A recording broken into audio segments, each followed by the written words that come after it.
एक लड़का जंगल में घूमते घूमते एक जादुई दरवाजा खोज लेता है। जिज्ञासा में वह दरवाजे के अंदर चला जाता है। अंदर का नजारा किसी स्वर्ग से कम नहीं होता। आसमान में हर तरफ चमकती दमकती परियां उड़ रही होती हैं। तभी वहां एक पेड़ की आत्मा ट्री स्पिरिट दिखाई देती है, जिसने सैकड़ों साल से नहाया नहीं था। वह जमीन पर लेटकर मीठे झरने का पानी पीती है, फिर अपनी जेब से एक खजाना निकालकर अपने पति को दिखाती है। वो शहर से उठा लाई हुई बबल मशीन होती है। लड़का उसकी अजीब सी बनावट देखकर फोटो लेना चाहता है, लेकिन तभी वह घबराकर लकड़ी के घर की ओर देखती है। अचानक एक डरावनी नजर बाहर झांकती है। वह असली मालिक होता है इस जादुई दुनिया का। वह बूढ़ी चुड़ैल होती है और ये दोनों पेड़ आत्माएं इस जगह की रक्षक होती हैं। लड़का अब भी कुछ नहीं समझ पाता। वह लाल लाल रसीले जादुई फलों को देखकर ललचाने लगता है। अगले ही पल बूढ़ी चुड़ैल अपने जादू से उसके पैर बांध देती है और गुस्से में पेड़ आत्मा की बबल मशीन जमीन पर फेंक देती है। असल में पेड़ आत्मा चोरी छिपे मानव दुनिया चली गई थी।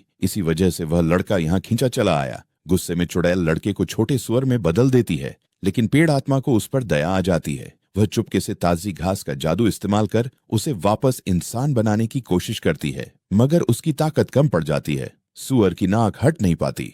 जब लड़का पानी में अपना चेहरा देखता है तो जोर जोर से रोने लगता है। पेड़ आत्मा उसे बहलाने के लिए एक जंगली सब्जी खाने को देती है। लड़का फिर भी पेड़ पर लगे ताजे फल खाना चाहता है, लेकिन उसके पैर अब भी रस्सियों से बंधे होते हैं। पेड़ आत्मा समझाती है, ये फल बहुत शक्तिशाली हैं, कोई बच्चा इन्हें खा ले तो सह नहीं पाएगा। लड़का बस फलों को देखकर लार निगलता रह जाता है। रात में पेड़ आत्मा उसे सीने से लगाकर सुला देती है। सुबह उठने पर लड़का गायब होता है। वह मौका पाकर चुपचाप वापस मानव दुनिया भाग जाता है। उसके दोस्त उसकी सुअर वाली नाक देखकर भी हैरान नहीं होते। उन्हें लगता है ये कोई खिलौना है।